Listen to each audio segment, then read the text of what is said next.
Oke, baik.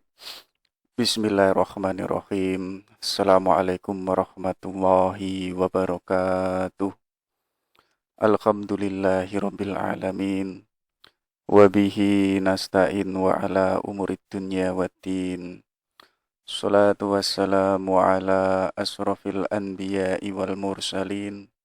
Sayyidina wa maulana Muhammad wa ala ali Sayyidina Muhammad. Asyhadu an la ilaha illallah wa asyhadu anna Muhammadar Rasulullah. Raditu billahi robba wa bil islami dina. Bi Muhammadin nabiyya wa rasula. Rabbi zidna ilma waryuhna fahma. Amin amin ya Allah ya rabbal alamin.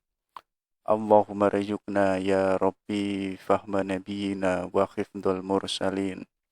Wa ilhamal malaikatil muqarrabin. Oke, baik teman-temanku semuanya. Kita lanjutkan lagi belajar kita. Hari ini kita coba lari ke salah satu tokoh pembaharuan. Jadi kalau teman-teman itu belajar di era modernisme, itu ada beberapa cendekiawan, ilmuwan, termasuk para filosof yang itu gelisah melihat umat Islam. Jadi di era modernisme ini, kenapa kok umat Islam itu justru tertinggal jauh dari orang Barat atau dari peradaban Barat? Ya, sadar atau tidak, pengetahuan, sains, penemuan-penemuan yang luar biasa itu kok justru semuanya dicetuskan oleh orang-orang Barat. Loh, lalu yang umat Islamnya itu di mana? Padahal agama yang paling sempurna yang kita pahami hari ini itu adalah agama Islam. Teman-teman kan bilang begitu biasanya, ya kan? Kenapa kok sempurna? Ya karena agama Islam itu yo hadir di belakang, ya, yang menyempurnakan agama-agama yang sebelumnya. Loh, tapi para cendekiawan, termasuk nanti yang digagas oleh Afghani ini, loh, katanya Islam itu agama yang sempurna. Tapi kok faktanya di era modern ini justru umat Islam kok tertinggal jauh dari Barat. Ini kan problem yang sangat besar yang nanti menjadi kegelisahan para pembaharu. Jadi para pembaharu ini sebenarnya ingin mengungkap kenapa sih kok bisa umat Islam itu tertinggal dari Barat. Ya, termasuk ini yang nanti digelisahkan oleh Jamaluddin Al-Afghani yang punya gagasan tentang pan-Islamisme. Ya, jadi nanti kita lihat ya, kenapa kok beliau ini punya konsep besar yang kita kenal sebagai gerakan politik yang itu ingin menyatukan seluruh umat Islam yang ada. Jadi umat Islam hari ini kan terpecah-pecah ya.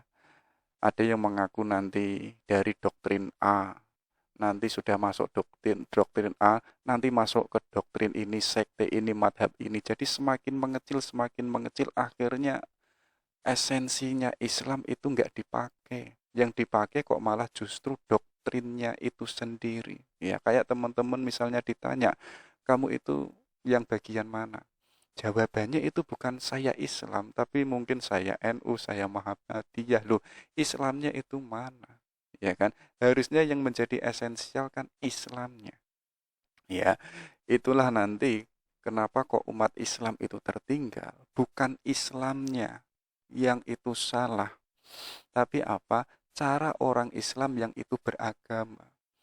Termasuk teman-teman kalau itu belajar kritiknya orang-orang yang itu sinis dengan agama, termasuk orang yang beragama itu, termasuk yang diwakili Karl Marx, Sartre, termasuk pun juga Rousseau, yang itu kan gelisah loh, umat Islam kok kayak begitu ya? Termasuk nggak hanya Islam, orang yang beragama kok begitu ya?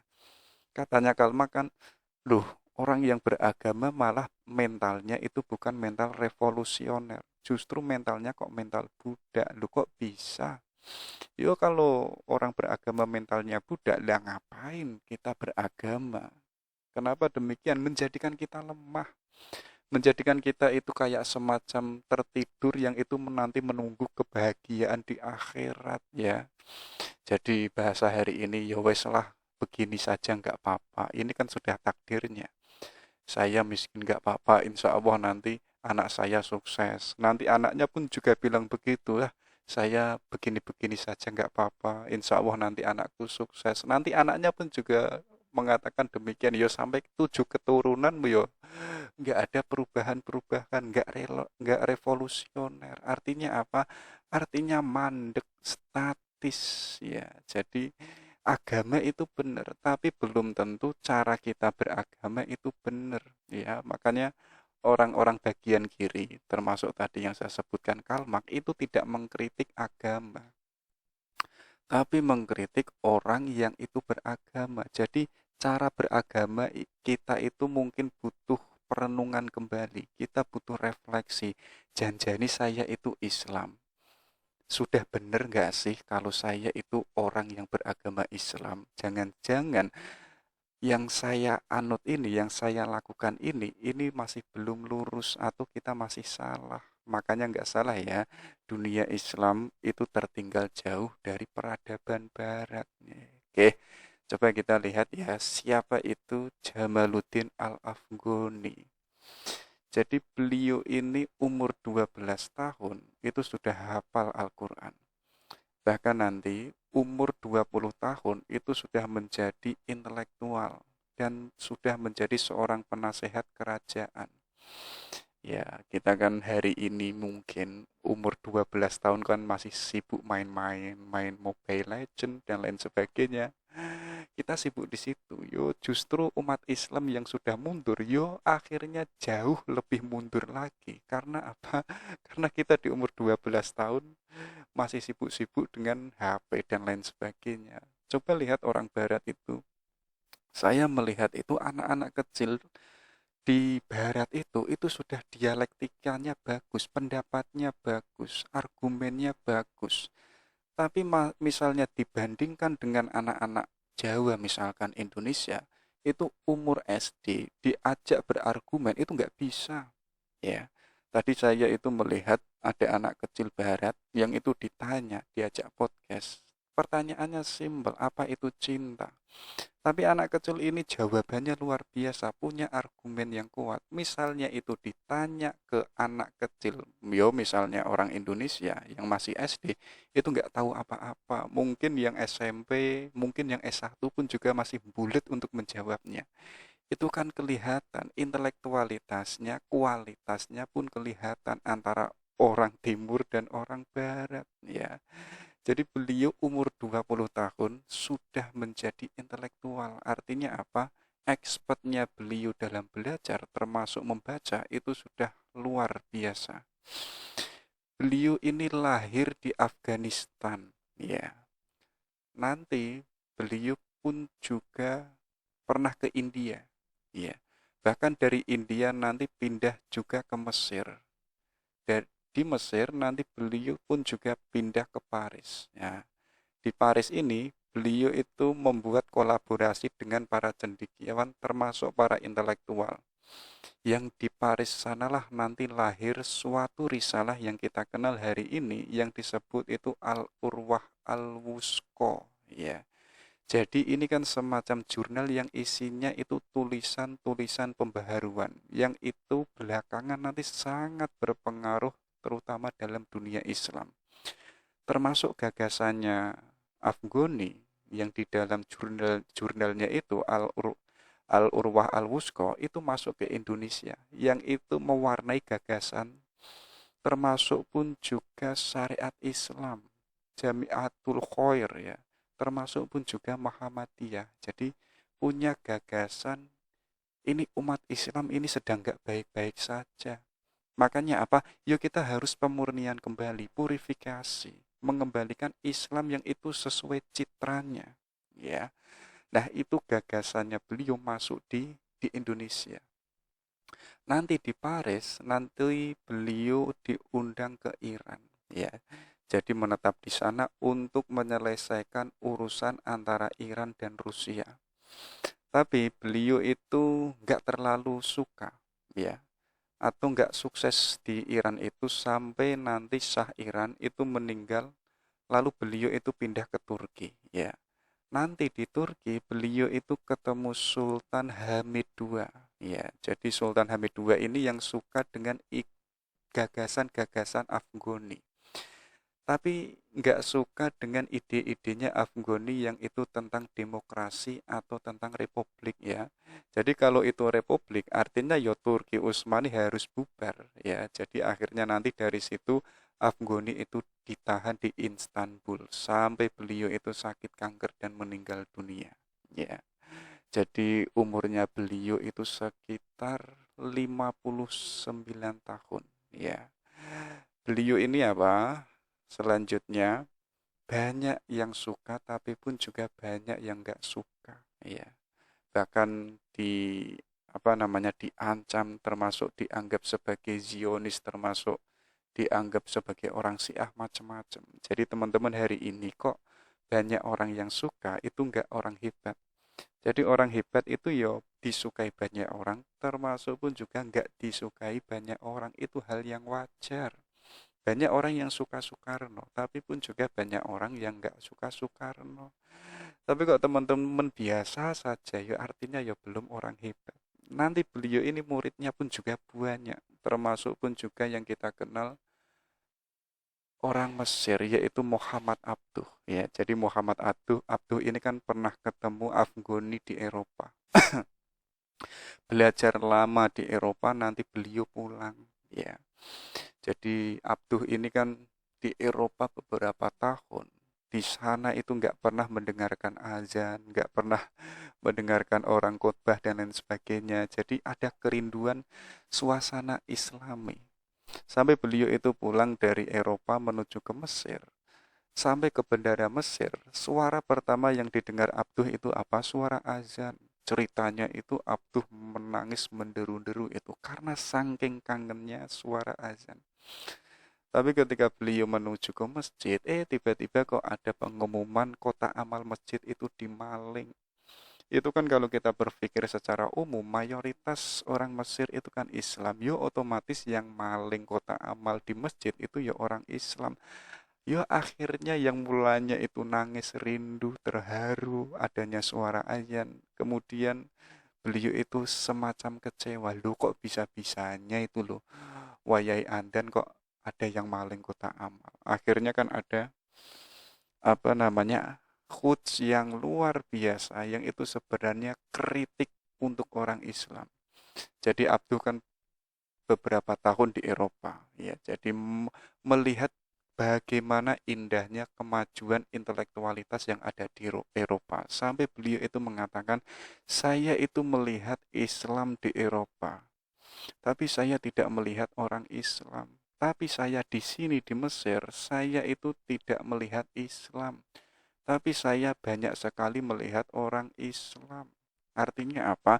Banyak lu orang Islam, tapi Islamnya itu hilang. Lu justru di Eropa ada Islam, tapi kok nggak ada orang Islam.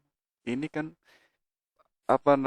semacam mengkritik orang Islam. Jangan-jangan kita yang orang Islam itu meninggalkan agama kita, sedangkan orang Barat yang itu tidak beragama Islam justru kehidupannya itu sangat Islami. Contohnya apa? Mereka peduli dengan kebersihan lingkungan, peduli dengan perkembangan ilmu pengetahuan, fokus serius mengkaji perkembangan ilmu pengetahuan, sedangkan umat Islam santai-santai saja, wis takdirnya ya begini ya begini.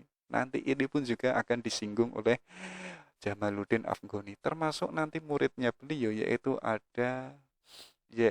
siapa itu, termasuk muridnya Abduh, yaitu siapa, Rosid Ridho, termasuk pun juga Sayyid Qutb. Di Indonesia pun juga ada.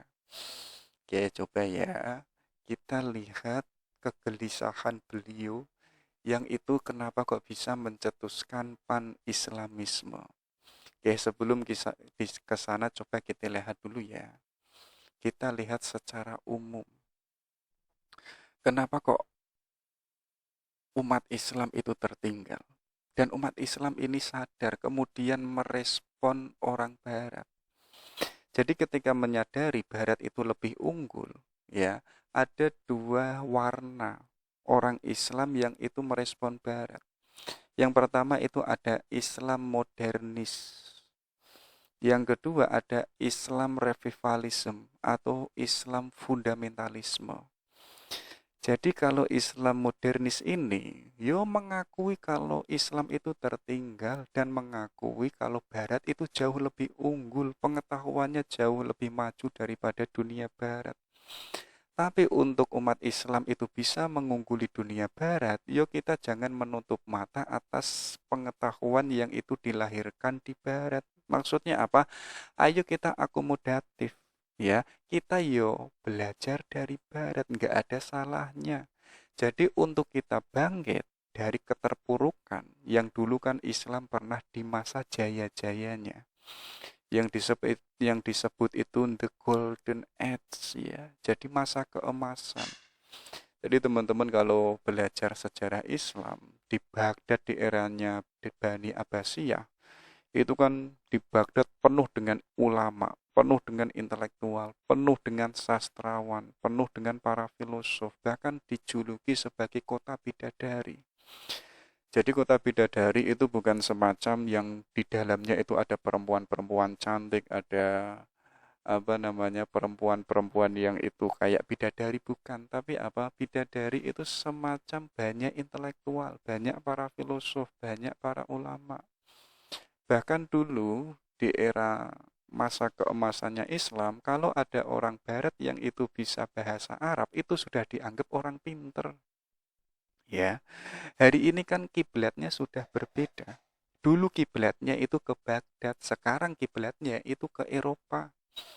Jadi teman-teman hari ini kok tidak kuliah ke Eropa itu dianggap keilmuannya belum matang, ya. Bahkan bahasa internasional itu kan bahasa Inggris, tidak lagi bahasa Arab, ya. Jadi Islam hari ini atau umat Islam itu yang mulanya the golden age sekarang sudah the dark age, ya. Jadi masa kegelapan. Makanya Islam modernisme ini menyadari, iya, umat Islam itu masa kegelapan, masa tertinggal. Kita untuk bisa maju, bisa mengungguli orang-orang Barat, kita harus belajar dari Barat. Dari situ kita berani bertanding dengan orang Barat. Berbeda dengan Islam revivalisme. Jadi kalau yang kedua ini nggak mau belajar dari Barat, menolak apapun yang itu datang dari Barat. Jadi gagasan-gagasan, ada sekularilisme, ada positivisme, empirisme, realisme, macam-macam, semuanya ditolak oleh Islam revivalisme. Karena apa? Karena itu bertentangan dengan sumber ajaran Islam. Islam itu nggak mengajarkan itu. Jadi ada kesadaran memang Islam itu tertinggal, tapi untuk Islam lebih unggul, kita harus kembali pada dasar-dasar yang diajarkan di dalam Al-Quran dan As-Sunnah. Ya, jadi untuk mengembalikan citra Islam, kita harus kembali ke Islam yang sebenarnya, yang seutuhnya. Mungkin Islamnya atau orang Islamnya itu mungkin agak melenceng, itu mungkin sudah keluar dari jalur. Ayo sekarang kita kembali lagi. Baru di situ kita berani bertanding atau bisa unggul dari dunia Barat. Jadi yang pertama, untuk agar kita bisa di atasnya Barat, kita sadari dunia Islam tertinggal. Tapi kita harus belajar dari sains Barat, dari teknologi penemuan-penemuan Barat. Baru kita akan bisa bertanding dengan orang Barat. Tapi ada juga Islam yang itu nggak mau apapun yang itu datangnya dari Barat. Untuk kita bisa lebih unggul, kita sadari karena Islam itu agama yang sempurna. Artinya kita kembali pada sumber yang asasi, yaitu Al-Quran dan hadis, ya. Jadi ada dua pandangan yang itu merespon orang Barat, peradaban Barat era hari ini. Ya. Nah, Islam modernis dan Islam revivalisme atau fundamentalisme inilah yang dipakai oleh Jamaluddin Al-Afghani. Iya, Afghani ini seorang modernisme. Tapi pun juga Afghani pun juga seorang Islam revivalisme. Jadi tidak hanya sebagai Islam modernis saja, yang itu belajar melulu yang sumbernya dari Barat hanya untuk mengungguli Barat. Tapi Afghani pun juga, iya, kita harus belajar dari Barat. Tapi kita nggak boleh meninggalkan sumber asasi kita, yaitu Al-Quran dan hadis. Ya, jadi itu yang pertama. Baru kita masuk yang itu menjadi kegelisahan Al-Afghani. Kenapa kok umat Islam itu tertinggal? Kenapa kok umat Islam itu kok justru menjadi umat yang kalah, ya, sadar atau tidak? Ini loh yang menjadi kegelisahan beliau. Yang pertama, problem umat Islam yang secara internal, ya. Jadi kenapa kok umat Islam itu tertinggal? Yang pertama apa? Umat Islam sadar atau tidak, sebenarnya itu sudah meninggalkan ajaran Islam yang sebenarnya. Iya, hari ini kita mendeklarasikan, ayo kita kembali pada Al-Quran dan hadis, tapi faktanya kita nggak serius ke sana. Ya, kita kan mendeklarasikan kita harus menjadi umat yang berperadaban, kita harus menjadi umat yang itu serius terhadap perkembangan ilmu pengetahuan. Yo, tapi faktanya tiap hari kita hanya layah-layah, kita nggak pernah serius. Artinya apa? Yo, akhirnya umat Islam itu statis, nggak maju-maju. Ya, jadi statisnya umat Islam, jangan salahkan agamanya, tapi salahkan kita yang itu cara beragamanya. Jadi agama itu mutlak kebenarannya, tapi orang yang beragama itu kebenarannya boleh dikritisi, boleh disalahkan. Karena apa? Karena orang yang beragama itu adalah bagaimana cara dia menafsirkan agama yang diyakininya. Kalau cara menafsirkannya salah, ya akhirnya orangnya statis atau umat Islam itu nggak maju-maju. Ya kayak tadi loh, bapaknya mengatakan, saya nggak bahagia nggak apa-apa, yang penting anak saya bahagia. Nanti anaknya pun juga bilang, saya nggak bahagia nggak apa-apa, yang penting anak saya nanti bahagia. Anaknya nanti pun juga mengatakan, yo sampai ketujuh keturunan, yo nggak ada perubahan. Artinya apa? Artinya statis di tempat, nggak ada perubahan. Bahkan katanya Afghani, lo justru lo umat Islam bukan umat Islam, ya. Padahal Islam itu sesuai untuk semua bangsa dan zaman.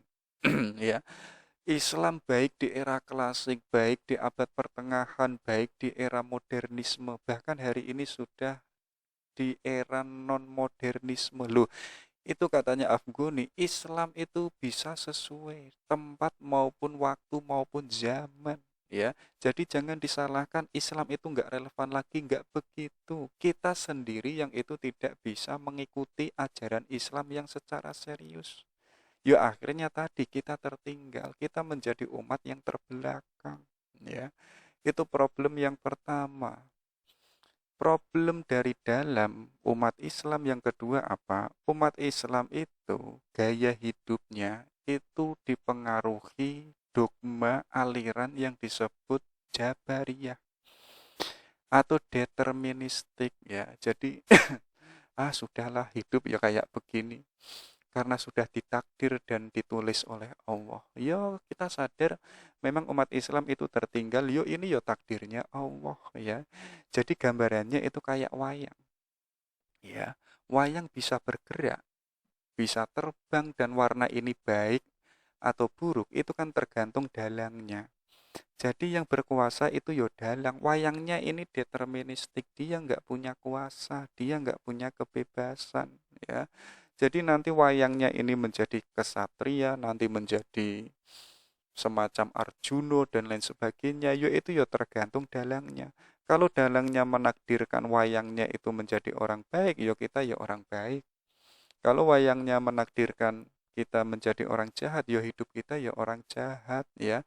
Jadi seolah-olah kita menafsirkan gaya kehidupan kita itu nggak punya kuasa, kita nggak punya kehendak, kita nggak punya free will, ya.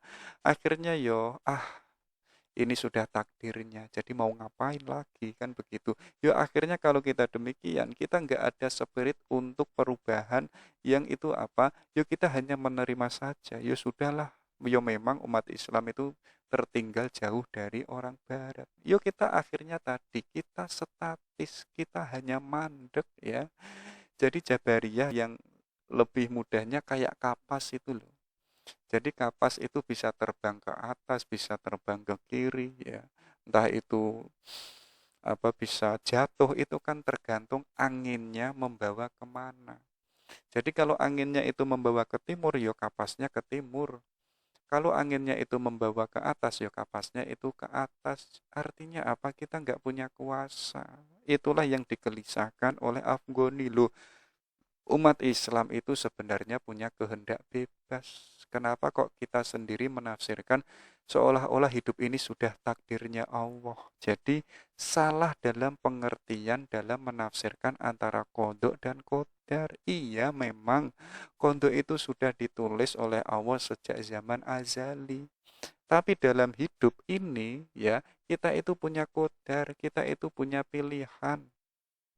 Contoh kecil teman-teman sudah ditakdirkan oleh Allah kalau teman-teman itu akan mati, ya.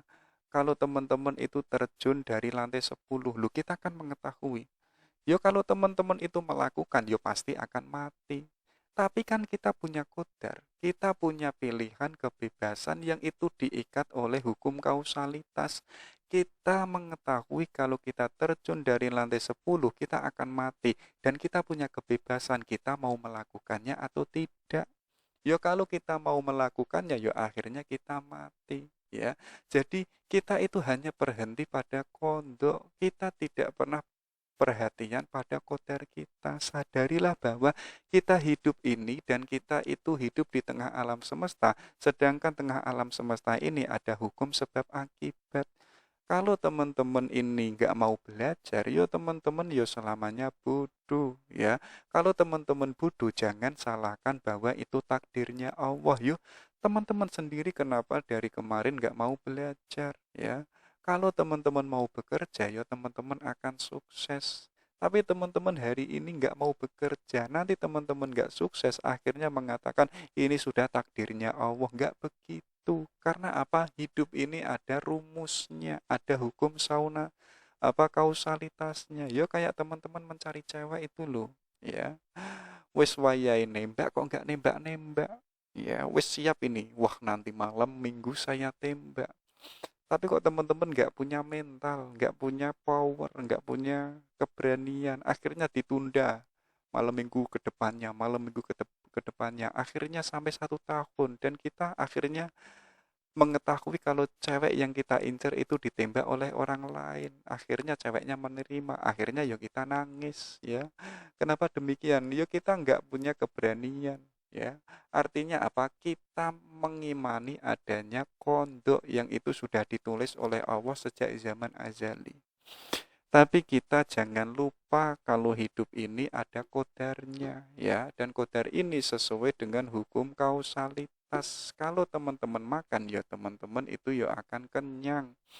Kalau teman-teman itu terjun dari lantai 10 ya teman-teman ya akan mati. Kalau itu menyadarinya ya jangan terjun dari lantai 10 ya. Nah, umat Islam itu terjebak pada hanya takdir. Akhirnya apa? Akhirnya mengatakan umat Islam itu tertinggal. Yo ini ya takdirnya Allah. Ya. Dan itu nggak disetujui oleh Afghani. Ya, nanti akan dibahas. Sesungguhnya semua manusia termasuk umat Islam itu punya kebebasan, punya free will. Jadi kita nggak akan bisa merubah suatu keadaan ya kalau kita nggak merubah diri kita sendiri, baru Allah itu intervensi. Jadi teman-teman itu nggak belajar ya bagaimana Allah itu memberikan ilmu kepada kita, ya itu nggak mungkin. Tapi teman-teman mengatakan ya kan ada ilmu laduni ya, teman-teman mengatakan ada ilmu laduni ya. Mosok Tuhan memberikan ilmu laduni kepada dirimu yang isinya males-males, isinya cuma ngopa-ngopi, nggak pernah belajar. Emangnya Tuhan itu nggak maha adil ya. Jadi ilmu itu hadir, yang itu disebut ilmu laduni, itu adalah bagi mereka yang itu benar-benar serius dalam ilmu pengetahuan, yang itu tidak diberikan kepada orang yang hanya layah-layah saja dan hanya mengatakan nanti yo mendapatkan ilmu laduni? Nggak mungkin. Kalau seandainya mungkin, ya artinya Tuhan itu nggak adil, ya. Itu yang kedua. Yang ketiga, umat Islam itu salah dalam menafsirkan. Jadi ada hadis yang bunyinya apa? Bahwa umat Islam itu akan mengalami kemunduran di akhir zaman. Jadi umat yang paling maju, yang paling mengalami masa keemasannya itu ya masanya Kanjeng Nabi.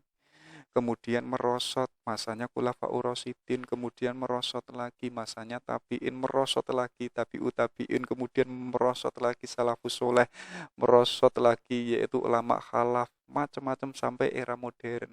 Artinya yang mulanya itu dekat cahaya, yang paling jauh dari cahaya itu kan nggak kena cahaya, semacam kayak begitu, ya.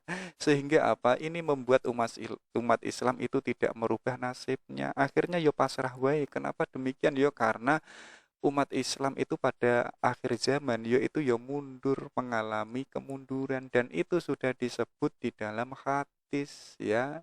Jadi umat Islam itu sudah meyakini nanti di era akhir, ya, umat Islam itu adalah umat yang itu paling mundur, dan umat yang paling maju yaitu ya umatnya di eranya Kanjeng Nabi, ya. Akhirnya apa, umat Islam itu nggak mau merubah nasibnya, ya sudahlah, hidup ya begini, mampir ngombe saja, saya yang nggak bahagia pun juga nggak apa-apa, yang nanti bisa bahagia di akhirat yo siapa yang jamin, ya kan. Yang keempat apa, ini loh yang kenapa kok umat Islam itu nggak maju-maju? Karena umat Islam itu secara persaudaraan antar sesama Muslim itu nggak kuat. Justru apa? Justru terpecah-pecah tadi. Jadi teman-teman itu kalau sudah beda dogma itu kan agak sinis. Ah, kamu Muhammadiyah, wah kamu HTI, wah kamu PDI. Akhirnya persaudaraan kita yang itu sebagai umat Islam itu hilang. Kita yang dipakai itu bukan Islamnya, tapi dogma kita. Kita bisa adil kalau itu sama dengan dogma kita misalnya, ya. Dan kita nggak bisa adil kalau itu apa di luar dogma kita. Ya artinya ya umat Islam sudah terpecah-pecah, nanti sudah pecah, di dalamnya ada pecahan lagi. Nanti di dalamnya ada pecahan lagi. Akhirnya hierarkisnya itu semakin kecil dan semakin kecil. Akhirnya nama Islam yang itu indah, yang agung, yang esensial itu nggak dipakai. Yang dipakai apa? Hanya dogma-dogma kecilnya itu. Saya itu misalnya dari dogma ini nanti mengikuti dogma ini nanti mengikuti dogma ini. Loh, yang Islamnya kok nggak dipakai-pakai? Ya, akhirnya persaudaraannya itu hanya lingkup kecilnya saja. Tapi persaudaraan yang itu universe secara luas atas nama Islam itu nggak dipakai. Ya akhirnya umat Islam itu ya terpecah-pecah, nggak bersatu. Kalau ya umat Islam itu nggak bersatu, ya jangan salahkan Islamnya, salahkan orang yang beragama Islam, ya. Kenapa kok tidak memakai nama Islam yang agung, yang besar? Itu yang keempat.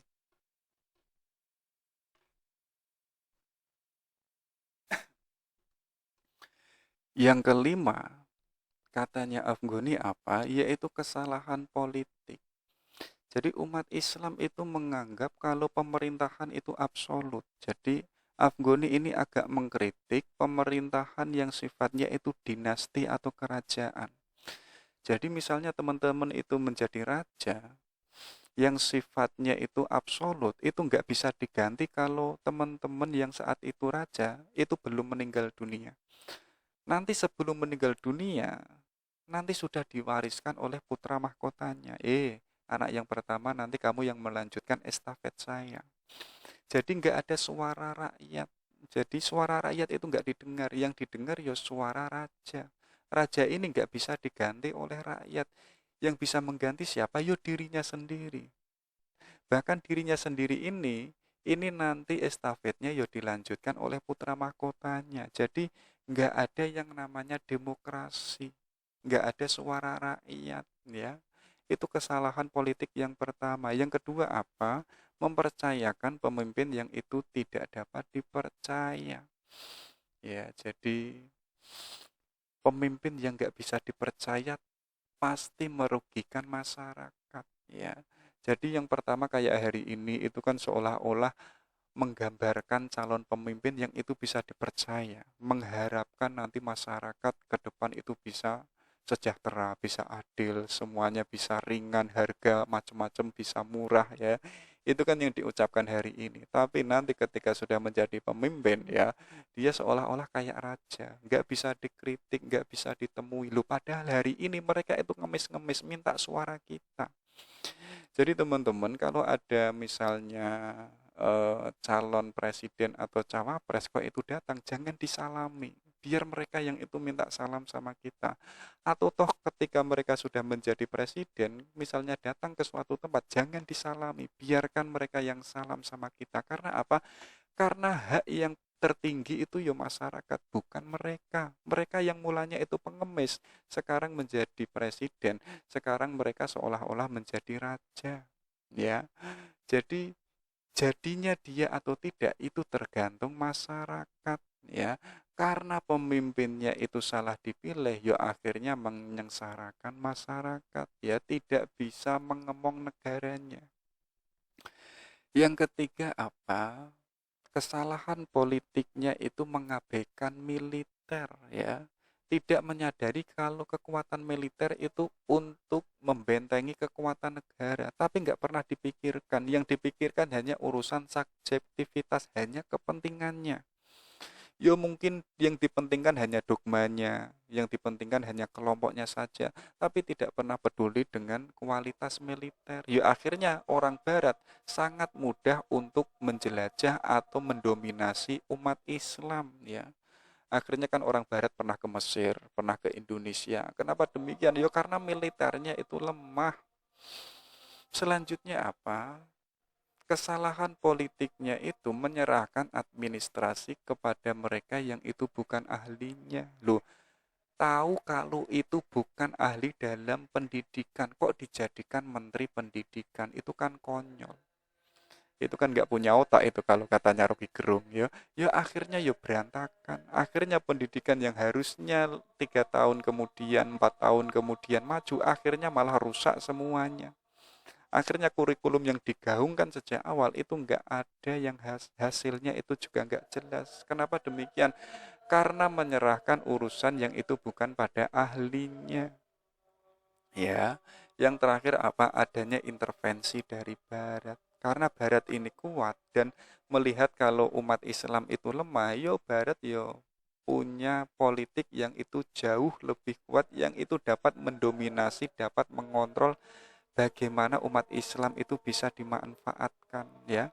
Umat Islam itu lemah, yuk biarkan lemah terus menerus ya. Dan orang barat ini punya ilmunya bagaimana umat Islam itu ada di bawahnya barat ya.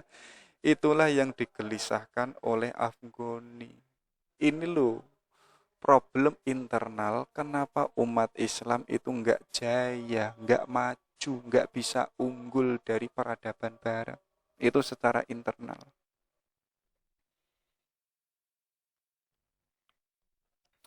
Kalau secara eksternal, ya coba dilihat ya, ini agak berbeda ini dengan orang Islam. Jadi di dunia barat, sekalipun mereka itu beda keturunan maupun kebangsaan, tapi apabila mereka menghadapi dunia timur termasuk orang Islam, mereka itu bersatu loh ya. Ya, tapi kan berbeda dengan umat Islam, itu nggak bisa menyatu ketika menghadapi orang barat. Loh justru orang barat itu kan beda-beda. Orang Amerika itu masyarakatnya bukan secara mayoritas bukan asli orang Amerika. Loh tapi ketika mereka berperang, apalagi merangi orang Islam, mereka itu bisa bersatu. Ya. Jadi luar biasanya orang barat itu demikian. Berbeda dengan orang Islam. Itu nggak bisa menyatu. Yang kedua apa? Masih adanya semangat perang salib yang itu masih berkobar sampai hari ini, tapi dengan warna yang berbeda. Ya, kalau teman-teman itu mau membaca sejarah Islam termasuk Salahuddin Al-Ayyubi, termasuk Paus Urbanus, termasuk Muhammad Al-Fatih, itu kan semuanya adalah perang-perang suci antara orang Islam dan orang Kristen. Nah, perang salib itu adalah perang suci yang itu ternyata sampai hari ini, walaupun dengan warna yang berbeda. Kalau zaman dulu perang salib itu memakai tameng dan memakai tombak, hari ini perangnya itu sudah perang argumen, yaitu perang ide. Kalau idenya lemah ya dipatahkan oleh orang barat, ya. Yang ketiga apa? Ini loh, kita itu marah atau tidak, katanya orang barat, umat Islam itu lemah. Umat Islam itu terbelakang, mereka tidak bermoral, ya. Dan orang barat mengatakan apa? Dan mereka itu mudah apa? Untuk menghadang agar umat Islam itu enggak maju-maju. Kenapa demikian? Ya karena barat lebih unggul, ya, lebih maju secara teknologi dan sains, dan mereka lebih bermoral. Umat Islam enggak begitu. Umat Islam itu lemah, enggak bermoral, ya, masih mistis, masih masih kurofat dan lain sebagainya. Yo akhirnya kita didominasi oleh orang barat. Dan orang barat ini tahu, biar umat Islam itu enggak maju-maju, yo kita harus memanipulasi mereka. Biar mereka itu tidak bangun dari tidurnya. Ya. Yang terakhir apa? Coba dilihat ya, ini yang unik menurut saya. Ada istilah nasionalisme dan patriotisme. Loh, nasionalisme dan patriotisme ini sebagai persatuan kalau itu di barat, berbeda kalau itu di Islam. Ya, Islam itu dianggap kalau kita patriotisme, kalau kita nasionalisme, kalau itu kita bisa fanatisme pada kelompok tertentu. Kita tidak pernah, ayo kita bareng-bareng bersama atas nama atas nama Islam kita melawan Barat, kita nggak pernah. Ya, kita hanya bisa nasionalisme kalau kita itu sesama NU, sesama Muhammadiyah, dan hanya sibuk di situ, tidak pernah mengatasnamakan Islam yang secara universal.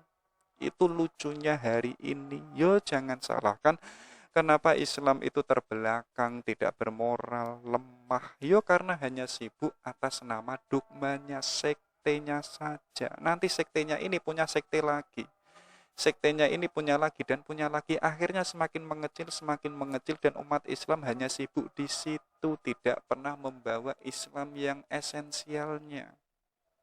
Ya, itu problem yang pertama yang digelisahkan oleh Afghani. Selanjutnya apa? Ini loh kritiknya beliau tadi, ya. Jadi kok kenapa kita hanya mengatasnamakan takdir? Semuanya sudah ditulis oleh Allah di Lauful Mahfud, ya. Katanya Afghani, iya, semuanya itu sudah ditulis dan ditakdirkan oleh Allah. Berarti kalau umat Islam itu mundur, berarti kita berarti apa? Berarti kita hanya mengatakan ini takdir. Nggak begitu katanya Afghani. Kita tetap punya kehendak free will untuk merubah suatu keadaan yang itu lebih maju dari yang hari ini. Kenapa demikian? Katanya Abduh apa? Sadarilah bahwa hidup ini tadi loh. Kita itu makhluk yang kecil, yang itu menduduki di alam semesta yang besar.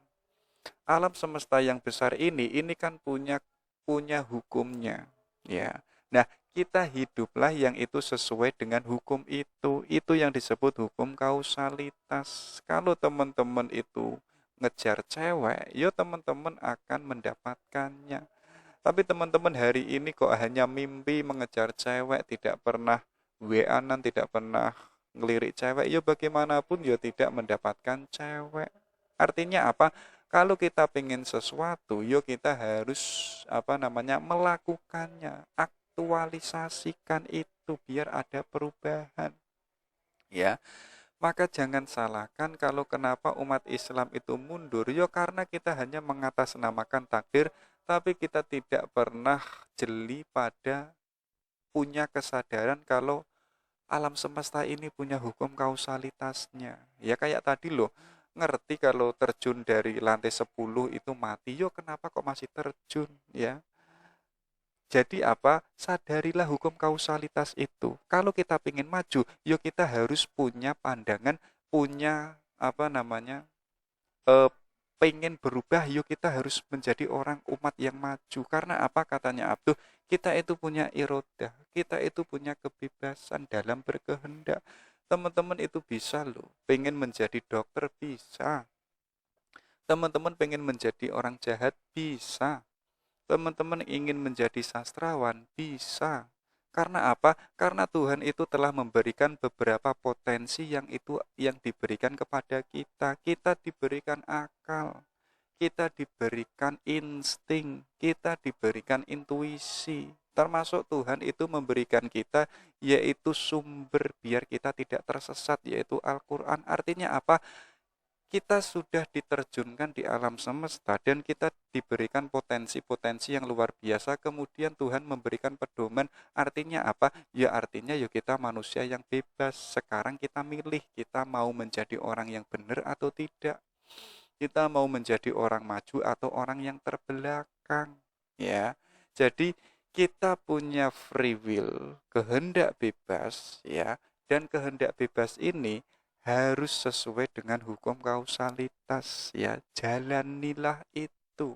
Kalau mau pinter ya belajar. Kalau pengen punya cewek ya ngejarlah cewek, ya. Jadi jangan maknai kalau hidup ini takdir, ya. Itu loh contoh takdir katanya Abduh. Jadi kalau ada seseorang kok hartanya itu dirampas secara paksa, kemudian orang itu menyerahkannya, lalu orang ini bilang, ini kan sudah ditulis oleh Allah di Lauhul Mahfuz. Yo nggak begitu, ya. Kita tetap kalau kita itu dirampok, kita dirampas, yuk kita jangan berikan secara cuma-cuma barang kita. Yuk kita harus punya ikhtiar menyelamatkannya semampu kita, ya. Jadi nggak tiba-tiba kita dirampok, kita memberikan HP kita memberikannya dompet kita, kemudian kita mengatakan takdir, yuk nggak begitu. Tetap kita harus punya usaha ikhtiar untuk menyelamatkan apa yang kita miliki. Ya, yang kedua apa? Misalnya teman-teman itu diancam pengen dibunuh, ya, kemudian teman-teman tuh hanya diam dan itu menyerah, nggak berusaha. Ya, teman-teman mengatakan kalau saya mati ya berarti ya takdirnya ya saya mati, ya.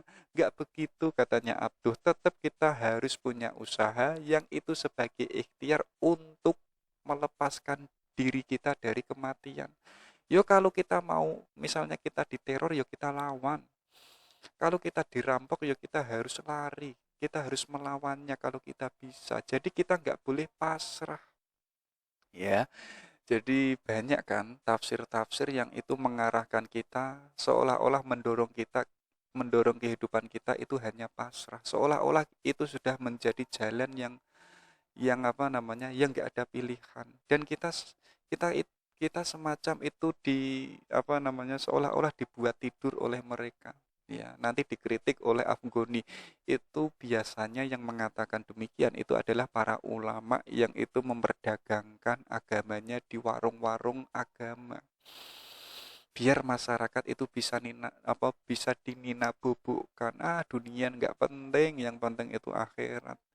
Kita nggak bahagia nggak apa-apa, yang penting nanti kita bisa bahagia di dunia akhirat. Akhirnya kita dibuat hanya pasrah saja dengan keadaan umat Islam hari ini. Nggak begitu katanya Abduh.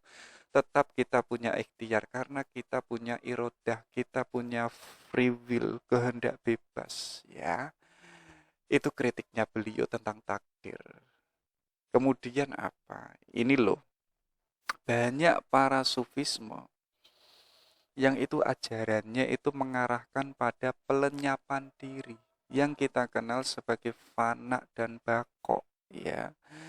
Jadi Afghani itu nggak setuju, ya. Jadi ada ajaran-ajaran yang itu mengarahkan kita ini iya hidup di dunia, tapi kita itu harus memfanakan diri kita, meniadakan diri kita, melenyapkan diri kita. Kita kejar agar diri kita bisa itihad dengan Tuhan, bisa menyatu dengan Tuhan, ya. Itulah kehidupan yang hakiki. Yo kalau kita itu diberikan kehidupan, kemudian kita hidup mengejar agar diri kita bisa lenyap, yo nanti nasibnya umat Islam gimana kalau semua orang itu lenyap menyatu pada Tuhan, ya. Akhirnya apa? Akhirnya yo pemahaman seperti itu membuat orang itu meninggalkan kehidupan duniawi, ya. Akhirnya banyak yang nggak kawin misalnya. Akhirnya yang harus main politik malah sibuk di hutan, sibuk wirid, sibuk di masjid. Jadi semuanya hanya berusaha untuk bisa mencapai makom fana, biar dirinya itu bakok, ya. Yang dikejar itu apa? Kelanggengan kehidupan yang itu bisa menyatu dengan Tuhan. Iya, itu baik, tapi kalau itu caranya salah dan kita itu apatis dengan kehidupan peradaban umat Islam hari ini, ya nanti nasibnya umat Islam gimana? Ya, nanti kita dianggap orang barat tidak bermoral, lemah, biadab dan lain sebagainya, primitif. Yo, itu menjadikan citranya Islam itu yo buruk, ya. Iya, kita boleh memfanakan diri, tapi kita nggak boleh mengasingkan diri pada sosial. Tetap kita menjadi masyarakat yang itu berpartisipasi. Yo, kita tetap main politik, kita tetap main apa namanya,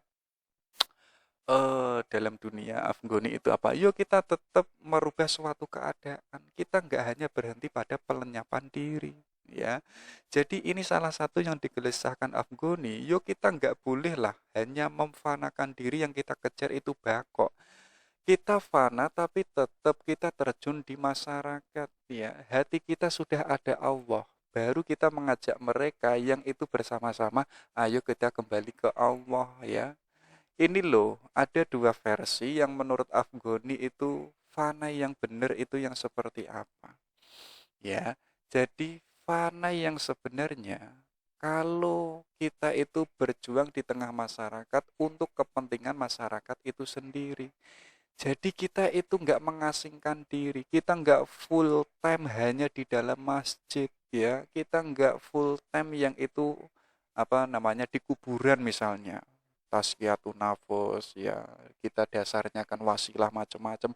Tapi kita lupa ngurusi rumah tangga kita lupa dengan ekonomi kita, ya akhirnya ya kita terbelakang, kita sendiri yang rusak. Ya tetap kita fana, lenyapkan diri kita dan kita sudah menemukan Allah.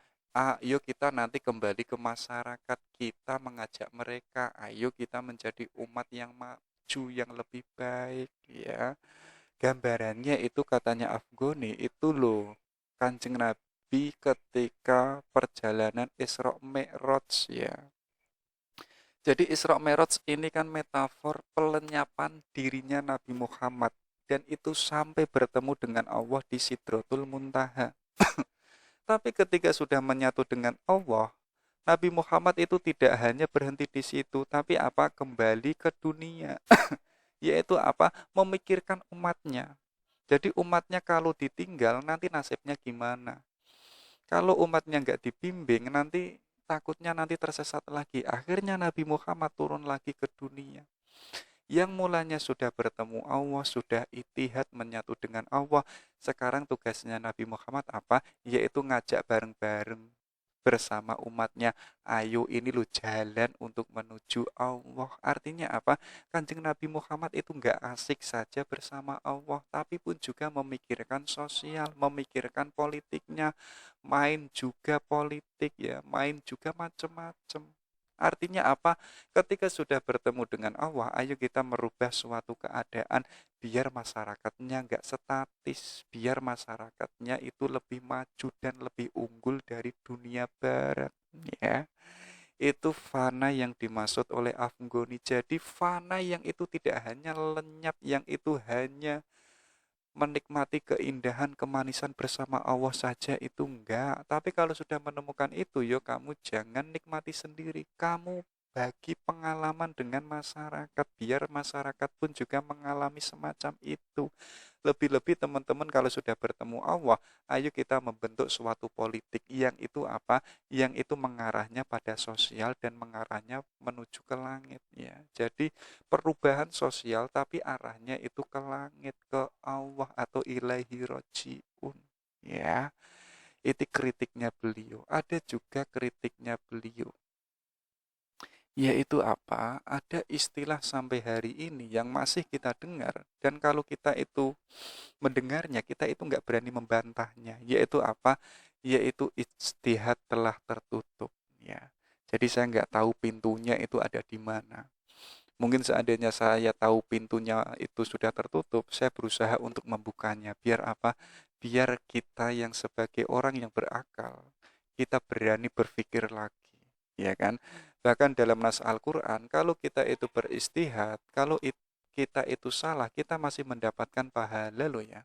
Tapi kok tiba-tiba istihad kita itu benar, pahala kita itu 10. Tapi kok hari ini ada yang mengatakan istihad itu telah tertutup. Kalau itu sudah ditutup, pintunya itu sebelah mana? Ayo kita kejar pintunya itu, kita buka bareng-bareng. Biar umat Islam itu kreatif. Biar umat Islam itu bisa berpikir lagi. Biar umat Islam itu apa? Bisa mengungguli dunia barat. Jadi salah satu kenapa umat Islam itu tertinggal dari peradaban barat, ya karena ada beberapa ulama yang itu mengatakan istihad tidak terlalu diizinkan. Lu kata siapa?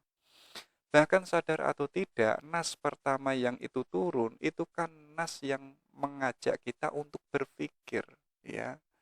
Jadi nas yang mengajak kita untuk mendayagunakan akal kita, dan itu jelas ayat pertama. Loh, tiba-tiba kok ada ulama mengatakan yang itu istihad tidak terlalu diizinkan. Artinya kok seolah-olah kita tidak boleh diizinkan berpikir.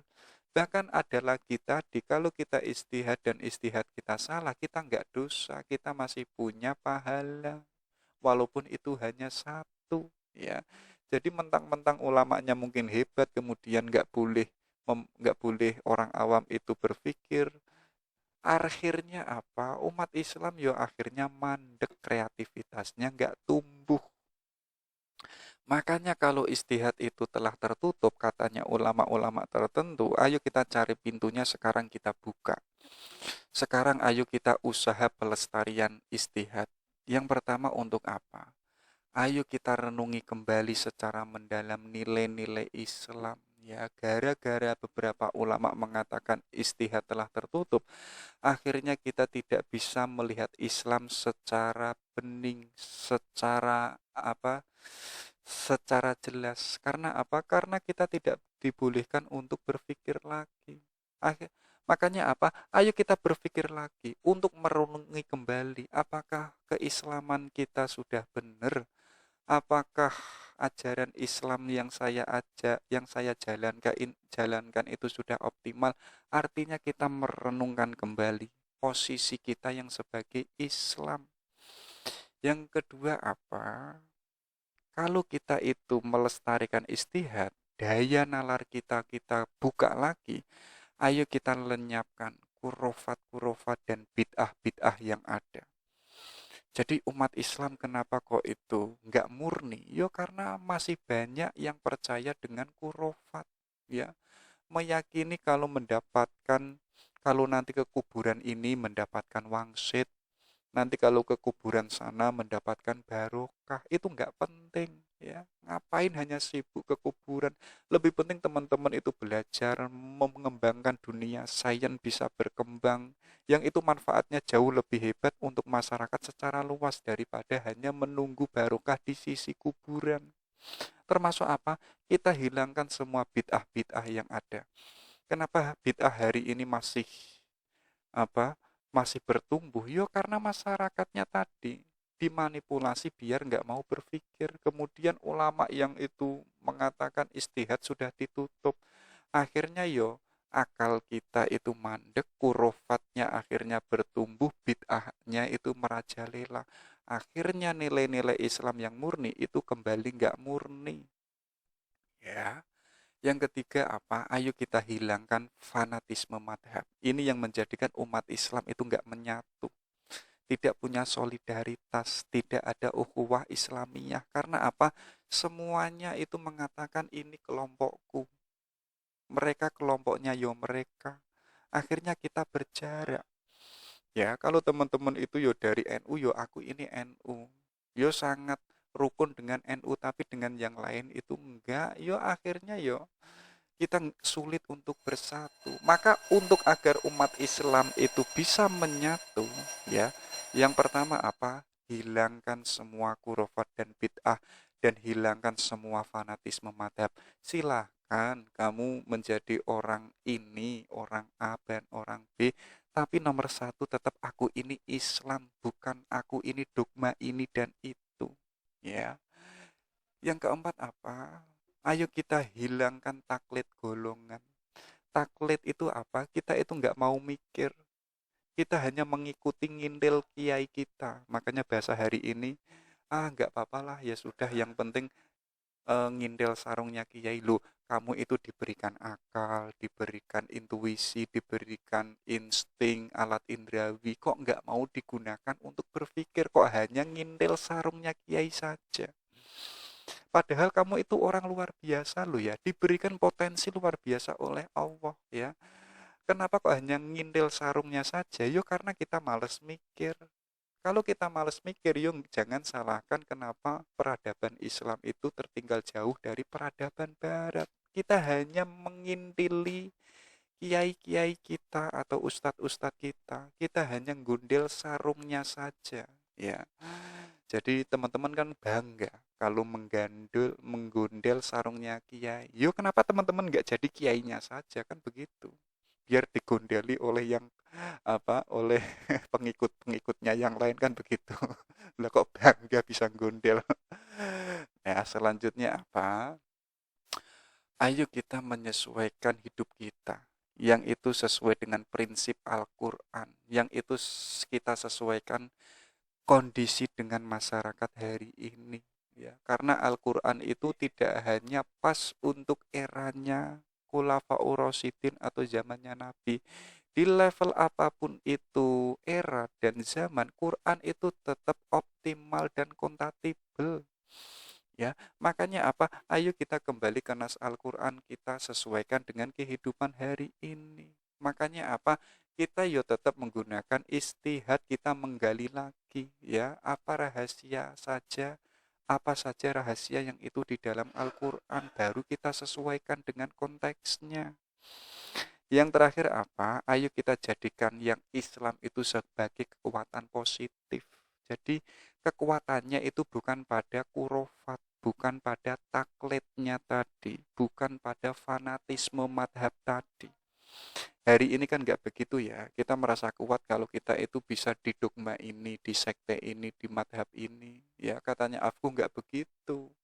Ya kita kuat kalau kita itu apa? Menjadikan Islam itu sebagai satu kekuatan positif. Kalau semua umat Islam bisa demikian, kita bisa menciptakan ukhuwah Islamiyah dan umat Islam itu akan kuat. Tapi kita hanya sibuk pada fanatisme dan taklid yang itu menjadi kekuatan positif. Akhirnya apa? Islam yang agung, yang esensial itu akhirnya hilang. Yang ada itu hanya fanatisme dan taklid. Akhirnya umat Islam itu mundur. Inilah pentingnya kenapa ada pelestarian kegiatan istihad. Ayo kita gunakan lagi rasio kita. Ya, kita gunakan lagi akal kita. Jangan sampai akal kita itu mandek. Apalagi ada pintu istihad itu tertutup. Kalau teman-teman tahu pintunya itu sebelah mana, ayo kita buka. Atau lebih-lebih pintunya itu congkel biar selalu terbuka sampai akhir zaman. Biar peradaban Islam itu nggak tertinggal. Ya itu ya. Itu loh asumsinya beliau ya. Jadi kenapa kok beliau tadi mengkritik beberapa yang itu justru melemahkan umat Islam, termasuk takdir ya, termasuk deterministik, termasuk pun juga pintu istihad itu tertutup dan akhirnya membuat umat Islam itu tertinggal. Dan umat Islam kok terpecah menjadi beberapa golongan dan lain sebagainya. Asumsinya Afghani, sadarilah bahwa agama itu bukan sumber perpecahan. Kenapa kok umat Islam itu terpecah-pecah? Ya, itu biasanya bila terjadi ketika ada eksploitasi yang itu untuk kepentingannya pribadi atau kelompoknya. Ya, mungkin kepentingannya itu untuk partainya. Mungkin agamanya itu dibuat ditafsirkan, diterjemahkan yang itu hanya untuk sektenya atau madhabnya. Inilah yang menjadikan agama itu terpecah ya. Padahal katanya Afghani, agama itu bukan sumber faktor perpecahan. Dan perpecahan agama itu terjadi, umat Islam menjadi pecah-pecah yang sangat banyak sekali. Ya karena agama itu dieksploitasi untuk kepentingan tertentu. Oh, untuk kepentingan sekte A, untuk kepentingan sekte B, dan lain sebagainya. Yo, akhirnya agama yang mulanya itu mengajak umat yang bersatu, kita akhirnya menjadi umat yang terpecah-pecah. Kalau itu terpecah-pecah, akhirnya yo kita sangat mudah dikalahkan oleh orang barat. Kemudian apa? Kenapa kok bisa umat Islam itu menjadi umat yang terpecah-pecah? Ya karena ada yang oleh Afghani itu disebut para pedagang agama. Jadi merekalah yang itu menimbulkan isu perselisihan dan memperniagakannya di warung agama untuk mengambil keuntungan pribadi. Maksudnya apa? Para kiai-kiai, para ulama-ulama yang itu mereka berceramah. Yang ceramahnya itu apa? Yaitu hanya untuk fokus kepentingannya, dogmanya saja. Agama yang mulanya itu sebagai kekuatan positif, sekarang kok hanya menjadi semacam perdagangan. Ya, jadi nanti kalau hadir ke sana dapat uang segini, dapat amplop segini, iya mungkin itu nggak penting ya. Tapi yang penting apa? Agama diucapkan tapi hanya untuk kepentingan saja. Jadi agama Islam yang itu yang esensial itu nggak pernah dibicarakan. Jadi mulanya agama Islam yang itu menggerakkan masyarakat, mencerdaskan masyarakat, tapi seolah-olah agama hanya sebatas untuk meninabobokan. Ya sudahlah, hidup ini ya begitu, kita syukuri saja. Yo memang hidup yo demikian, hidup ini mampir ngombe ya. Akhirnya yo hidup kita nggak ada perubahan. Siapa yang bisa membuat demikian? Yo para mereka yang itu memperdagangkan agama. Akhirnya umat Islam itu statis. Akhirnya umat Islam itu nggak bisa menyatu karena apa? Dieksploitasi oleh mereka, para agamawan-agamawan yang itu hanya untuk kepentingannya saja. Padahal katanya Afghani, asumsi pertama bahwa agama itu bukan sumber perpecahan. Ya, ini loh dilanjutkan oleh beliau untuk agar kita tidak tertinggal dari dunia barat, ya. Ayo kita memakai konsep yang disebut salafiyah, ya. Jadi untuk dapat kita memulihkan kejayaan umat Islam, yuk kita harus kembali kepada ajaran Islam yang murni. Yaitu apa? Yang itu pernah diamalkan oleh generasi pertama Islam, termasuk eranya Kanjeng Nabi, termasuk eranya Khulafaur Rasyidin. Itulah umat yang sebaik umat. Dan kita sadar umat Islam tertinggal, umat Islam secara pengetahuan, secara sains tertinggal jauh dari barat. Yuk kita lupa dengan generasi awal dan apa ajaran Islam yang kita pakai itu sudah nggak murni lagi. Untuk agar kita murni, ayo kita amalkan lagi yang itu pernah diamalkan oleh Khulafaur Rasyidin, oleh para sahabat, ya. Yang kedua apa? Yo untuk kita bisa mengungguli peradaban barat, yuk kita mengakui kalau barat itu dalam bidang ilmu dan teknologi, mereka itu sangat maju. Kalau dan di lain pihak kita menyadari umat Islam itu tertinggal, yuk kita belajar dari barat, apa salahnya? Ya. Jadi kita boleh kuliah ke Harvard, ke Cambridge University, ke Syracuse University, silahkan, nggak ada soal. Tapi dengan tujuan apa? Kita belajar ke sana karena di barat itu ilmunya jauh lebih maju daripada di dunia Islam. Nanti kalau kita sudah pulang, ayo kita apa? Memfilter, kita menselektif, mengkritisi ilmu yang kita dapatkan dari barat. Ayo kita gunakan ilmu itu secara kritis untuk kejayaan umat Islam. Ya, biar umat Islam itu nggak tertinggal secara lama-lama. Artinya apa? Kita belajar dari barat untuk kita mengalahkan peradaban barat. Karena apa? Karena para kalau kita melihat di era Abbasiyah dulu ya, kenapa kok barat itu sebelumnya kan tertinggal dan sekarang maju? Karena mereka pun juga belajar dari dunia timur. Belajar dari dunia timur, kemudian mereka kembangkan akhirnya bisa mengalahkan dunia timur atau dunia Islam. Kita pun juga harus seperti itu. Kita belajar di barat, keilmuan-keilmuan barat, kemudian kita gunakan itu untuk mengalahkan peradaban barat. Ya. Jadi kita harus kembali dengan ajaran-ajaran murni Islam yang itu pernah diamalkan oleh generasi pertama. Dan kita pun juga harus belajar ke dunia barat, entah itu ilmu atau teknologi. Kemudian kita selektif, kita kritisi. Ilmu itu untuk membangkitkan umat Islam yang itu apa? Agar bisa mengungguli dunia barat. Ya, ini solusi pertama dari Afghani. Solusi yang kedua, ayo kita memperbaharui pendidikan kita. Ya, jadi katanya Afghani, tidak satupun dalam prinsip Islam yang itu bertentangan dengan sains dan akal. Sebagaimana yang saya sebutkan tadi, nas pertama yang turun itu adalah perintah mendayagunakan akal. Ayo kita gunakan rasio kita untuk berpikir. Ayo kita belajar. Ayo kita kenali diri kita. Ayo kita kenali alam semesta. Artinya apa? Sebelum kita mengimani sesuatu, misalnya itu metafisika dan lain sebagainya, tapi kita harus mengetahui dulu jalannya dengan akal.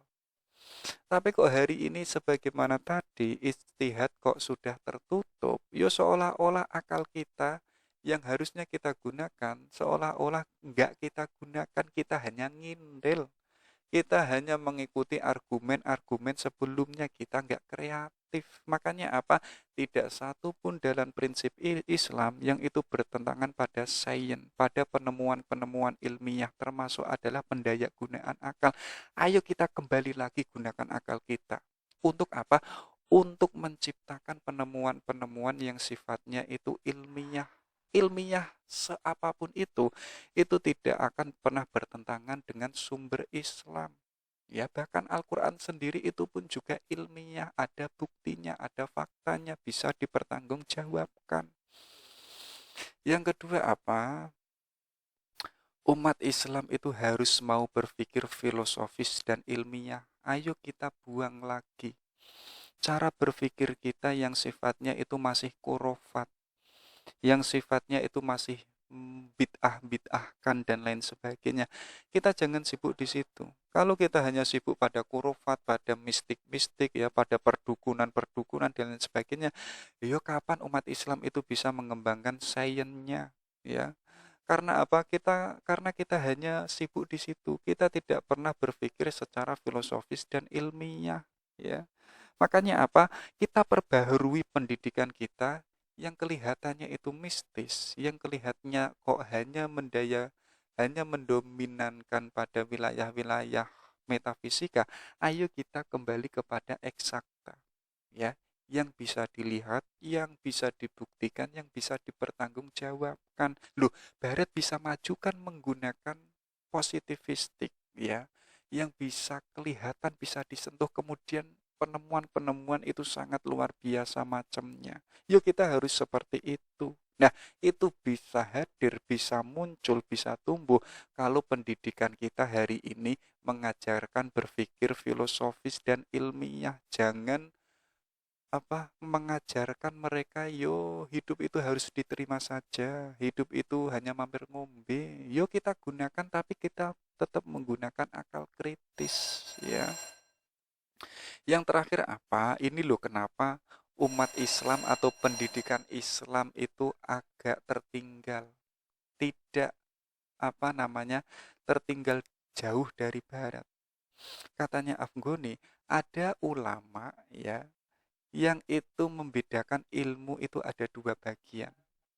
Jadi ulama ini mengatakan ada ilmu Islam dan ada ilmu barat. Loh, kata siapa? Ilmu kok dibeda-bedakan, ada barat, ada Islam? Nggak ada, katanya Afghani, ya. Jadi dikarenakan alasan ini, maka ulama-ulama itu akhirnya melarang mempelajari ilmu-ilmu yang datangnya dari Eropa. Dulu kan pernah, ya, di era-era mungkin 40-an atau 60-an, ada ulama yang itu mengharamkan memakai memakai dasi, ya, memakai sepatu pantopel. Karena apa? Karena mirip dengan orang kafir atau orang kolonial, ya. Kalau kalau kalau suatu umat yang itu mirip dengan umat yang lain, yo kalau umatnya itu kafir, yo kita yo semacam dengan mereka. Nah, ada ulama-ulama semacam itu dulu. Saya itu SMP, itu kan ada yang ngajar, ada termasuk ada kiainya juga, yo ada ustadznya juga. Yang itu mengatakan bahasa Inggris itu nggak penting karena bahasa Inggris itu tidak ada di akhirat. Malaikat pun juga nggak bisa bahasa Inggris. Nanti ketika ditanya, malaikat itu yang mempertanyakan dengan bahasa Arab. Artinya bahasa Inggris itu nggak penting. Dan saya menyadari hari ini bahasa Inggris itu penting. Ya, jadi kalau ada ulama semacam itu kritik saja. Ya, karena apa? Karena ulama itu kadang tidak bisa membaca perbedaan zaman yang kita hari ini. Ya semacam kayak tadi saya waktu SMP. Ya memang bahasa Inggris zaman itu nggak penting, tapi hari ini bahasa Inggris itu penting. Ya, jadi nggak ada ilmu Islam dan ilmu Barat. Lebih-lebih kok ada ulama melarang kita belajar ke Eropa. Itu adalah ulama yang tidak peduli dengan perkembangan ilmiah, ilmu pengetahuan. Kita kritik saja, termasuk Afghani pun juga mengkritik itu. Ya, jadi ayo kita perbaharui pendidikan kita. Jadi pendidikan kita itu harus basisnya itu sains dan rasio. Termasuk basisnya itu harus filosofis dan ilmiah. Kalau ada ulama-ulama yang itu membedakan ilmu, katakan saja nggak ada ilmu Islam dan ilmu Barat. Semua ilmu itu sama sumbernya, yaitu dari Allah Subhanahu wa Ta'ala. Kayak Ustadznya. Ini loh, ayo kita bareng-bareng. Kenapa kok umat Islam itu jauh dari Islamnya sendiri? Sekarang kita purifikasi. Yaitu apa? Kita memurnikan keislaman kita. Yang pertama apa? Umat Islam harus dibersihkan dari kepercayaan tahayul-tahayul yang ada. Jadi kenapa kok kita nggak berkembang, nggak maju-maju? Yuk kita masih sibuk pada kepercayaan tahayul. Ya, kita nggak bisa berpikir filosofis. Kita nggak bisa berpikir secara empiris ilmiah karena kita masih sibuk pada tahayul. Kita buang itu, kita bersihkan. Ya. Kemudian apa? Kita harus yakin bahwa kita itu dapat loh mencapai tingkat atau derajat budi yang luhur kalau kita itu memakai Islam yang itu secara benar dan baik, ya. Jadi keislaman kita itu bukan ke kotak-kotak tadi, sudah terkotak-kotakkan, nanti di dalamnya ada kotak lagi, di dalamnya ada kotak lagi. Akhirnya yuk keislaman kita nggak murni, nggak esensial. Ya, padahal kita itu semuanya punya potensi untuk menjadi manusia insanul kamil. Ya, yang ketiga apa? Rukun iman ini harus betul-betul menjadi worldview sebagai pandangan hidup. Ya, jadi pandangan hidup kita itu bukan sekte ini, bukan tahayul ini, bukan barokah, bukan dan lain sebagainya, bukan sebagainya, tapi apa? Rukun keimanan kita. Ini sebagai jalan hidup ke depan. Ya. Yang terakhir apa? Setiap generasi itu harus ada lapisan istimewa. Kalau bahasanya Afghani, harus ada seorang pembaharu yang itu memperbaharui keadaan umat Islam. Jangan-jangan umat Islam yang tertinggal hari ini itu sudah tidak Islami lagi, sudah meninggalkan ajaran Islam yang sebenarnya. Makanya harus ada seorang pembaharu yang itu memperbaharui semuanya, yang itu secara ekonomi, sosial, pendidikan, organisasi, politik, dan lain sebagainya. Biar apa? Biar agama Islam itu benar-benar murni lagi sesuai dengan ajarannya. Kayak gitu ya. Jadi kita purifikasi, kita pertanyakan ya, coba ya. Iya kita Islam, tapi Islam kita itu sudah benar atau belum? Kan begitu. Kalau belum terus bagaimana? Baru di situ beliau punya gagasan yang sangat terkenal sekali yang disebut pan-Islamisme. Ya, beliau ini sadar, iya umat Islam tertinggal. Iya umat Islam itu masih akut, masih mengagungkan dogmanya, sektenya, ya masih fanatisme dan lain sebagainya. Maka jalan satu-satunya apa? Ayo umat Islam itu harus bersatu. Dan Afghani itu sadar umat Islam itu ada di berbagai macam wilayah dunia. dan itu nggak bisa disatukan pada suatu wilayah. Dan bagi Afghani itu nggak soal, yang penting apa? Yang penting kita itu menjadi satu kesatuan. Kita sadar kalau kita itu jadi umat yang itu apa? Yang itu misinya sama. Ya, yang pertama jalannya apa? Kita harus menyadari kalau kita itu apa? Saudara, sesama Islam. Ya, jadi kalau kita punya kesadaran ini, ayo kita bareng-bareng menyadari kalau umat Islam itu tertinggal. Artinya apa? Kalau kita sudah menyadari bersama, ayo kita kembali ke ajaran Islam yang murni. Yaitu apa? Yaitu kita harus kembali ke Al-Quran dan hadis. Ya, tujuannya untuk apa? Yaitu untuk usaha pemurnian akidah dan ajaran Islam kita. Jadi kita yang mulanya mungkin sudah jauh dari cahaya, sekarang kita sudah menjadi satu kesatuan atas nama Islam. Walaupun kita ada di Indonesia, umat Islam ada di wilayah timur, ada di Persia, ada di Afrika, tapi tetap kita itu menjadi umat yang satu, yang punya world view yang sama. Ya, disitulah katanya Afghani apa? Kita bisa dimungkinkan untuk memelihara negara Islam kuat dan stabil. Karena apa? Karena kita punya tujuan yang sama, kita punya pandangan hidup yang sama. Kenapa kok umat Islam itu nggak kuat dan nggak stabil? Ya karena umat Islam itu tadi hanya sibuk di dogmanya, hanya sibuk di sektenya. Makanya Afghani apa? Kita boleh nggak memakai itu atau boleh memakainya, tapi tetap loh ya, kita sadari kalau kita semuanya itu satu kesatuan, walaupun kita beda wilayah. Kalau kita sudah menjadi satu, ayo kita kembali ke pemurnian Islam kita. Kita sadari kalau kita sudah jauh dari ajaran Islam.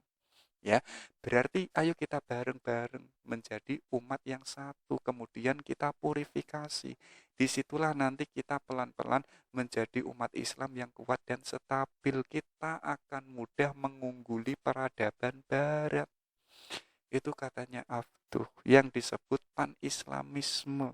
Ya, nah baru kita masuk ke katanya Aftuh apa? Tidak ada loh pemisahan antara agama dan politik.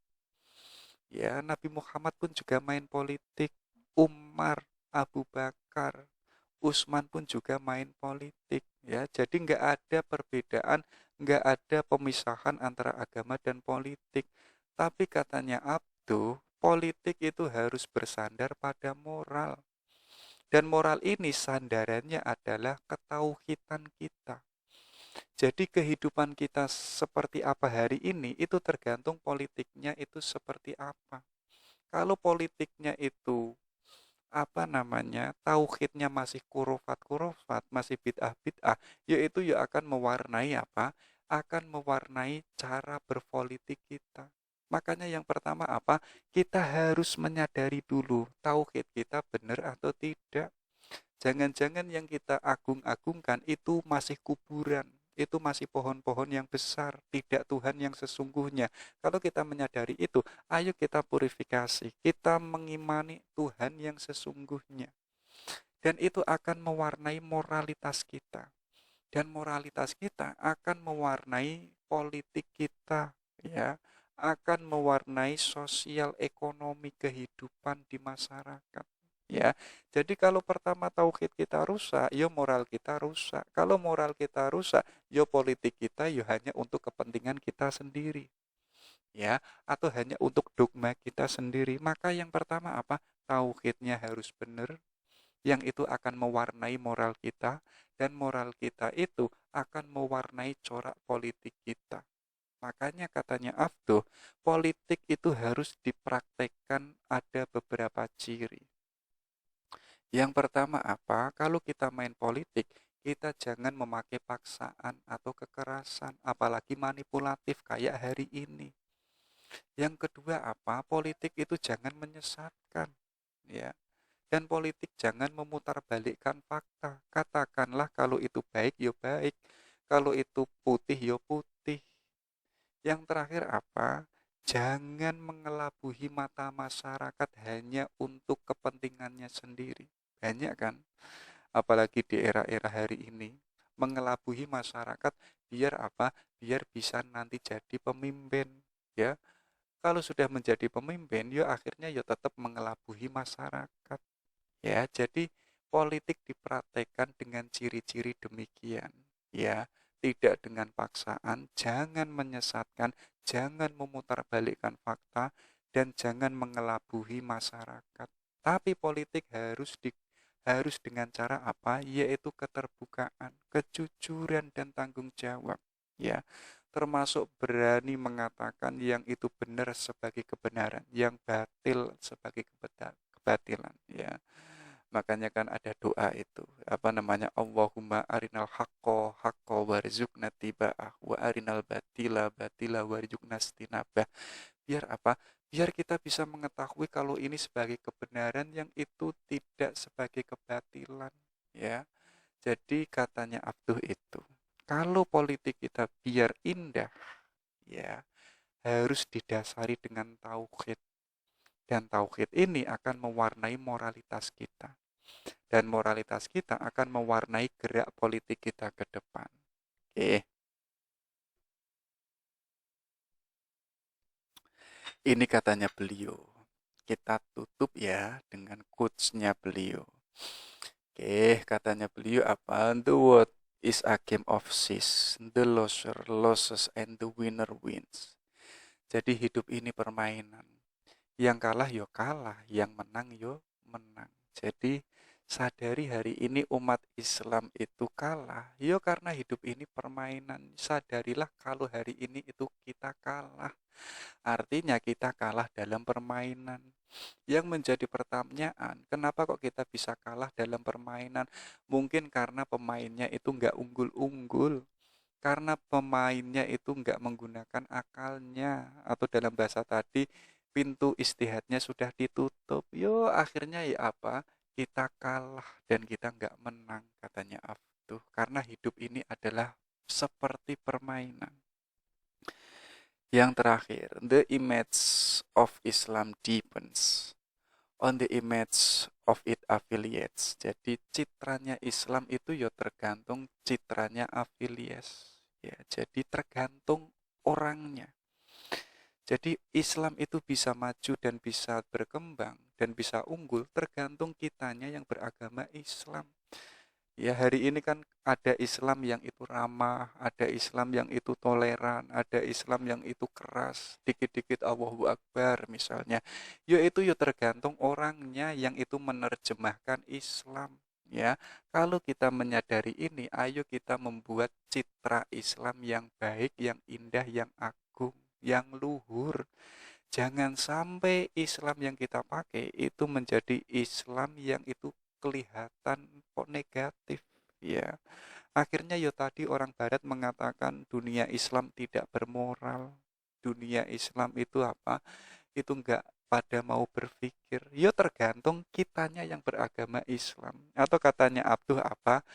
Di barat saya itu melihat Islam tapi tidak melihat orang Islam, tapi di timur saya melihat Islam tapi tidak melihat eh, di timur saya melihat orang Islam tapi tidak melihat Islam. Ini kritik luar biasa.